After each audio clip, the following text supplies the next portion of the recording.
बिस्मिल्लाहिर्रहमानिर्रहीम। अस्सलामुअलैकुम। Saudi Urdu news channel में आप सबको खुश आमदीद कहा जाता है। पाकिस्तानी अफराद हों या इंडियन अफराद जो सऊदी अरब रोज़गार के सिलसिले में आना चाहते हैं, उनकी सबसे पहली इस वक्त ख्वाहिश यही है कि जल्द अज जल्द इंटरनेशनल फ़्लाइट्स डायरेक्टली सऊदी अरब के लिए जारी हो जाएं, ताकि वो आसानी से अपने रोज़गार पर आ जाएं, क्योंकि अपने मुल्कों में इनके जो हालात इस वक्त हो चुके हैं वो काफ़ी ज़्यादा मुश्किलात में देखे जा रहे हैं।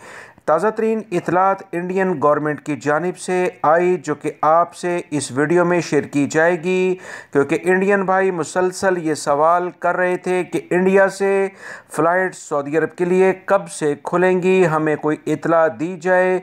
बहुत ज़्यादा परेशान अपने मुल्कों में हैं।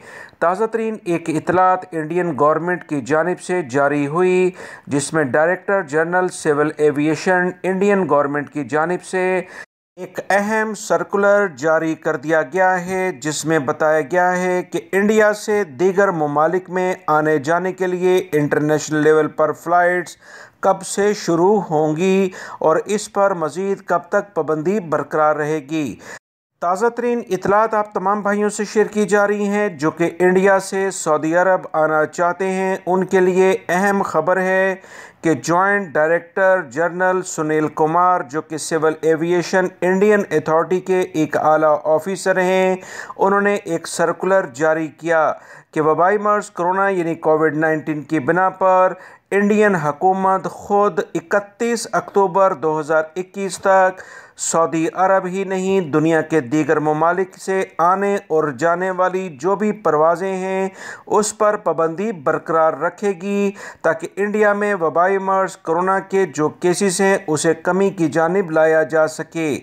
याद रखें, इंडियन सिविल एविएशन की जानिब से इस सर्कुलर के बाद ये बात तय हो जाती है कि 31 अक्टूबर 2021 तक इंडिया ख़ुद नहीं चाहता कि इंटरनेशनल फ़्लाइट्स इंडिया से आज़ादाना तौर पर आना और जाना शुरू कर दें, क्योंकि कोरोना पिछले दिनों इंडिया में काफ़ी ज़्यादा फैला था। इसी बुनियाद पर 31 अक्टूबर 2021 तक इंडियन गवर्नमेंट ने खुद ही पाबंदी लगा दी है। वीडियो लाइक करके शेयर भी कीजिएगा। अस्सलामु अलैकुम।